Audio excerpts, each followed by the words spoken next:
সাধারণ মানুষ সেখানে সেই শ্রদ্ধা জানাতে পারবেন। এবং আজকে তার বাড়িতে, অর্থাৎ যেখানে এই মুহূর্তে আমরা দাঁড়িয়ে রয়েছি 3 নম্বর মতিলাল নেহেরু মার্গে, সেখানে দেশের একাধিক প্রান্তের মুখ্যমন্ত্রীরা, দেশের অন্যান্য রাজ্যের রাজ্যপালরা, তারা প্রত্যেকে এসে এখানে উপস্থিত হবেন। এবং যে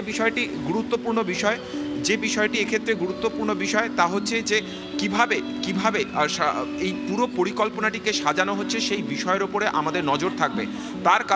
তার কারণ এই মুহূর্তে দাঁড়িয়ে এখনও পর্যন্ত যেহেতু ক্যাবিনেট মিটিং হয়নি, আমাদের সামনে পুরো বিষয়টি এখনও পর্যন্ত স্পষ্ট নয়। মনমোহন সিং তিনি এমন একজন ব্যক্তি ছিলেন, তিনি 1971 সাল থেকে শুরু করে 2014 পর্যন্ত ভারতের আর্থিক সংস্কারের ক্ষেত্রে তার ভূমিকা সম্পূর্ণভাবে অনস্বীকার্য। কখনো তিনি সরকারের অর্থনীতির ক্ষেত্রে প্রধান উপদেষ্টা হিসেবে কাজ করেছেন, কখনো তিনি রিজার্ভ ব্যাংকের গভর্নর হিসেবে কাজ করেছেন, এবং এই পদগুলিতে তিনি যখন ছিলেন, এমনকি তিনি ইউজিসিরও দায়িত্বে তিনি ছিলেন, তখনই ইন্দিরা গান্ধী, নেহেরু তাদের সময়কালে যে সমাজতান্ত্রিক পরিকাঠামোর মধ্যে ভারতের অর্থনীতি চলত, সেখান থেকে সোভিয়েত পরবর্তী বিশ্বে যে ধীরে ধীরে অর্থনীতির রূপরেখা সম্পূর্ণভাবে পরিবর্তন হয়ে যাচ্ছে এবং ভারতকেও যে তার সঙ্গে সাযুজ্য রেখে পদক্ষেপ করতে হবে, সেই বিষয়টি ভারতের রাজনীতিতে প্রথম উপলব্ধি করেছিলেন মনমোহন সিং। এবং আরেকটি বিষয় যথেষ্ট তাৎপর্য যা উল্লেখ করতেই হবে এক্ষেত্রে, তা হচ্ছে যে কংগ্রেস এমন একটি রাজনৈতিক দল, তার একেবারে শীর্ষ পদে যখন যে এসেছে, তার নিজস্ব মতামত, তার নিজস্ব চিন্তাভাবনা কংগ্রেসের সামগ্রিক রাজনীতিতে বরাবর প্রতিফলিত হয়েছে। অর্থাৎ একটি সুনির্দিষ্ট বাধা গতের মতাদর্শের মধ্যে যেমন বামপন্থীরা চলে, যেমন ভারতীয় জনতা পার্টি চলে, কংগ্রেস মোটেও তেমন দল নয়। তারা জাতীয়তাবাদী একটি দল, কিন্তু সামগ্রিকভাবে স্বাধীনতা পরবর্তী ক্ষেত্রে সমাজতান্ত্রিক পরিকাঠামোর মধ্যে দেশের অর্থনীতিকে নিয়ে যাওয়ার পরিকল্পনা নেহেরু করেছিলেন। কিন্তু যখনই যারা শীর্ষে এসেছেন, তখনই তাদের ব্যক্তিগত মতামত বরাবর প্রতিফলিত হয়েছে কংগ্রেসের অভ্যন্তরীণ কাজকর্মের ক্ষেত্রে এবং কংগ্রেসের নেতৃত্বাধীন সরকারের ক্ষেত্রেও। মনমোহন সিং তিনি একদিক থেকে স্কলার, তিনি সারা বিশ্বের বিখ্যাত একজন অর্থনীতিবিদ, যিনি অক্সফোর্ড এবং কেমব্রিজ দুটি জায়গাতেই পড়াশুনো করেছেন। তার সেই মানসিকতা, ভারতীয় রাজনীতি যা কিন্তু মাঠে ময়দানের ইকুয়েশনের উপর নির্ভর করে চলে, কখনোই কপি বুক পলিটিশিয়ানরা এক্ষেত্রে সফল হতে পারেননি। কিন্তু মনমোহন সিং সেই জায়গা থেকে একজন অ্যাকাডেমিশিয়ান হয়ে, একজন স্কলার হয়ে, তিনি শুধু ভারতবর্ষের প্রধানমন্ত্রী হননি, তিনি নিজের মতামত, তিনি নিজের মতাদর্শ, তিনি নিজের ভাবনা চিন্তা, নিজের প্রজ্ঞাকে সরকারি কাজে প্রতিফলিত করেছেন। কিন্তু তার 2004 থেকে 2014 যে সময়কাল, সেই সময়কালে তাকে বারবার ধরে শুনতে হয়েছে তিনি দুর্বল প্রধানমন্ত্রী। পরবর্তীকালে তাকে নিয়ে বই লেখা হয়েছে, অ্যাক্সিডেন্টাল প্রাইম মিনিস্টার, তা নিয়ে চলচ্চিত্র হয়েছে।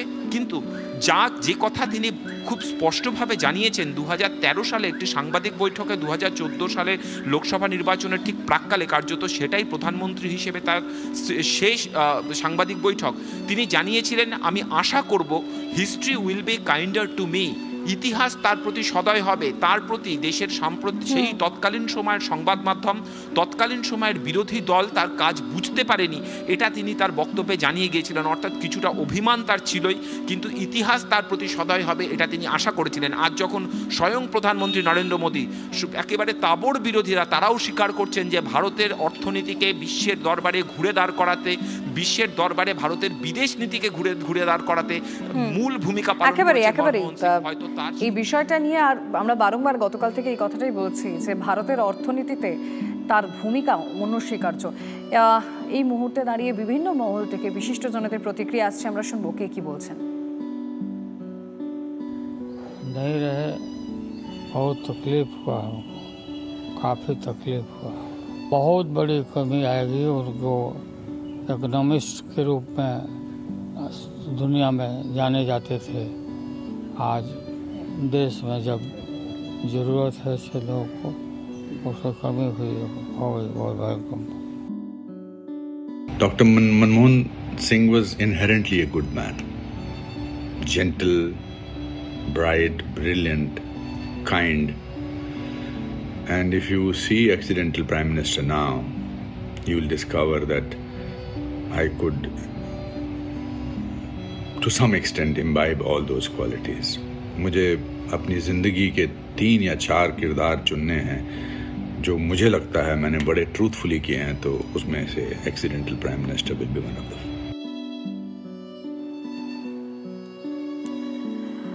বিভিন্ন রাজনৈতিক দলের নেতারাও বলছেন এবং তারা কি বলেছেন, কে কি বলেছেন শুনবো।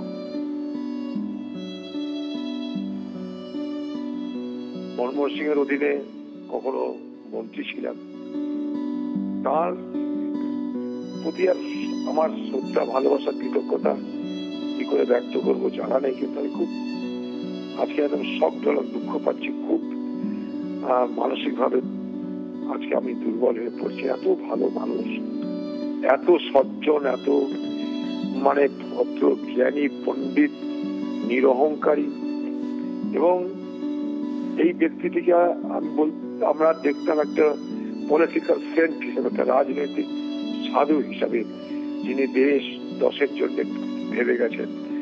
এই বিরল ব্যক্তিত্বরা কখনো কখনো আসে দিয়ে এভাবে ছেড়ে চলে যায়, খুব খারাপ লাগছে। খবরটা পেয়ে সত্যি খুব খারাপ লাগছে, খুব খারাপ লাগছে। তার কারণ ওনার সঙ্গে বহুদিন একসঙ্গে চলেছি, কাজ করেছি। ওনার বক্তৃতা আমাদের ভীষণ ভালো লাগতো, শুধু নয়, এত সারও, এত সুন্দর বক্তব্য রাখতেন, তার মধ্যে এত সাবস্টেন্স থাকতো, এবং তিনি কখনোই কারোর প্রতি ঘৃণা বা বিদ্বেষ কখনো দেখিয়েছেন বলে আমি অন্তত 15 বছর দেখিনি। একজন সৎ, নিষ্ঠাবান প্রধানমন্ত্রীকে আমরা হারালাম, এটা আমাদের দুঃখে, দুর্ভাগ্যে। ভারত একজন সুসন্তানকে হারাল। ভারতবর্ষে মনমোহন সিং একজন ব্যতিক্রমী এবং অসাধারণ। যখন আমি ওকে ভালো চিনতাম না, 91-তে উনি অর্থমন্ত্রী হলেন এবং নতুন অর্থনীতি দিক নির্দেশ করলেন, তখন থেকেই আমি ওর ভক্ত হই। বিভিন্ন ব্যাপারে ওর সাথে আলোচনা হতো। তো তার চেয়েও যেটা বড় কথা, আমরা মন্ত্রিত্ব ছেড়ে দিলাম, যেদিন দেখা করলাম উনি বললেন, this is one of the saddest days in my life. এত ভদ্র, এত সুজন, আমি কি বলবো, দুঃখ যে আমি এর মধ্যে ওর সাথে দেখা করতে পারিনি।